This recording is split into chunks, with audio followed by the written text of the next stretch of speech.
Masih bingung cara menerapkan pembelajaran kooperatif pada saat micro teaching atau PPL? Halo semuanya, selamat datang di Eraku.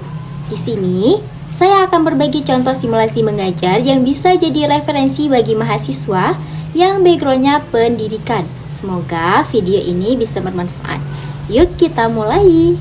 Assalamualaikum warahmatullahi wabarakatuh. Apa kabarnya nih anak-anak semuanya? Nah, hari ini ada yang nggak hadir nggak? Alhamdulillah, hari ini hadir semua ya. Alhamdulillah. Nah, sebelum kita masuk ke pembelajaran, kita baca bismillah dulu yuk. Bismillahirrahmanirrahim. Nah, supaya lebih semangat, kita ice breaking dulu yuk. Tepuk semangat. Tepuk semangat. Semangat. Hari ini kita akan belajar tentang teks narasi. Ada yang tahu apa itu teks narasi? Atau ada yang pernah dengar cerita tentang Putri Pukes dan kisahnya Bapak B.J. Habibie? Apa sih yang bisa kita pelajari dari ceritanya Putri Pukes? Yang bisa kita pelajari yaitu tidak boleh nggak mendengarkan apa yang disampaikan oleh orang tua kita, tapi kita harus mematuhi apa yang disampaikan dan dinasihati oleh orang tua kita. Nah, apa sih yang bisa kita pelajari dari kisah hidupnya Bapak B.J. Habibie? Iya, kita bisa belajar bahwa harus semangat belajarnya supaya menjadi orang yang pintar dan sukses. Beliau sampai bisa buat pesawat loh, keren banget kan? Tujuan dari kita belajar ini supaya anak-anak tahu tentang ciri-ciri, unsur, struktur, dan dapat memaknai apa sih isi teks narasi. Anak-anak harus semangat belajarnya dan perhatikan apa yang akan disampaikan supaya paham sama materinya dan bisa menjadi anak yang pintar. Oke, apa sih teks narasi itu? Teks narasi adalah suatu karangan yang menceritakan peristiwa berdasarkan urutan waktu atau kronologi. Teks narasi bersifat fiksi dan non-fiksi. Teks narasi yang berisikan cerita fiksi itu dibuat berdasarkan imajinasi atau khayalan, bukan benar-benar terjadi di kenyataan. Misalnya dongeng dan legenda.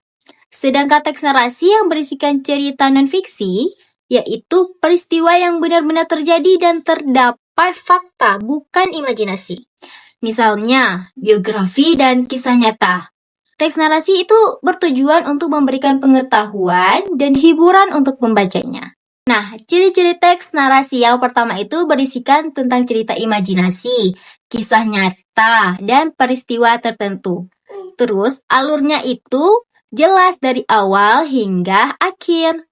Terus terdapat konflik dan mengandung pesan moral dari sebuah isi cerita tersebut. Selanjutnya, unsur-unsur teks narasi. Yang pertama itu ada tema, gagasan pokok dari sebuah cerita.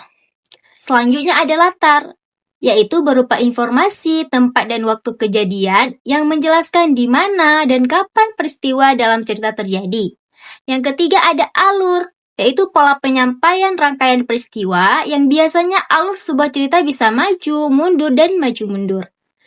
Tokohnya pun atau karakter dalam suatu cerita yaitu ada sudut pandang yang merupakan arah pandangan dalam menyampaikan penulis ketika menyampaikan sebuah cerita.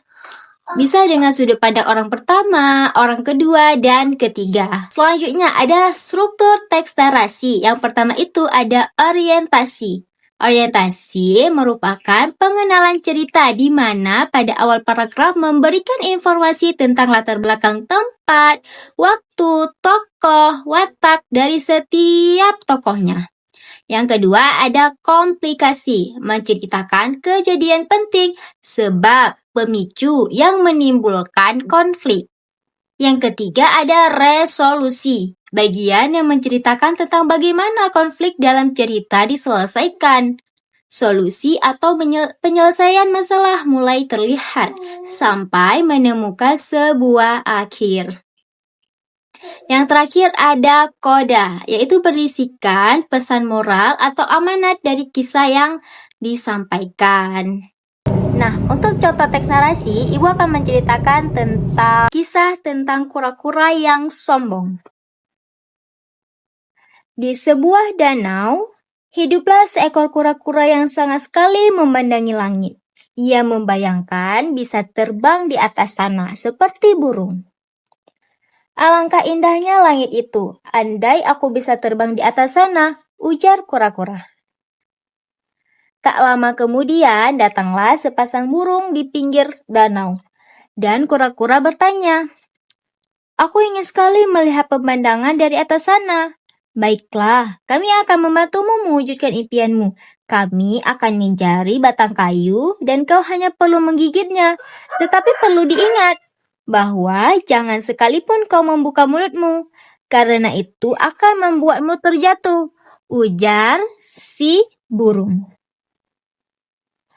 "Tenang saja, aku akan menggigitnya sekuat tenaga," jawab kura-kura. Setelah menggigit batang kayu, sepasang burung itu pun memegang kayu di masing-masing ujungnya, lalu mulai menggepakkan sayapnya. Perlahan-lahan mereka terbang ke langit dan kura-kura sangat gembira. Kura-kura lain yang melihatnya dari bawah berdecak kagum dan berteriak kepadanya, "Wah, hebat sekali kau dapat terbang di atas sana, kura-kura." Kura-kura yang sudah merasa hebat itu pun berniat membalas pujian tersebut dengan sombong. Tentu saja, kura-kura lupa dengan pesan burung tadi. Ketika ia membuka mulutnya, gigitannya terlepas. Alhasil, kura-kura pun terjatuh ke tanah. "Oh tidak," kata kura-kura. Untungnya, kura-kura memiliki tempurung keras yang melindungi tubuhnya. Ia menyesal dan tidak mengikuti pesan dari sepasang burung merpati tersebut karena kesombongannya. Jadi, pesan dari kisah kura-kura yang sombong ini, kita itu apa yang kita dapatkan, apa yang sudah kita capai, tidak boleh sombong tapi tetap rendah hati dan terus belajar supaya bisa mencapai apa yang kita impikan. Nah, sekarang kalian membentuk kelompok ya. Ibu akan membagikan LKPD untuk kalian. Nah, anak-anak silakan dikerjakan. Nah, jika kalian tidak paham, boleh ditanyakan. Oke semuanya? Apakah kalian sudah mengerjakan LKPD yang telah Ibu bagikan? Kalau sudah, ayo semua kelompok dikumpulkan ke meja e-book ya. Oke, terima kasih. Nah, setelah Ibu periksa jawaban kalian, ternyata semua jawabannya itu benar. Kalian hebat banget bisa menyelesaikan semua soalnya dengan benar. Ibu ucapkan terima kasih atas antusias kalian belajar bersama Ibu hari ini. Semoga kita selalu dalam lindungan Allah, dan untuk anak-anak semua jangan lupa untuk selalu belajar. Oke, untuk menutup pembelajaran kita pada hari ini, yuk sama-sama kita baca Alhamdulillah. Alhamdulillahirabbil alamin. Ibu akhiri, wassalamualaikum warahmatullahi wabarakatuh. Terima kasih sudah menyimak video ini sampai selesai. Semoga video ini bisa menjadi salah satu bahan referensi untuk pengaplikasian model pembelajaran. Jika video ini dirasa bermanfaat, jangan lupa like, subscribe, dan share ke teman-teman yang membutuhkan. Terima kasih sudah menonton dan sampai jumpa di video berikutnya.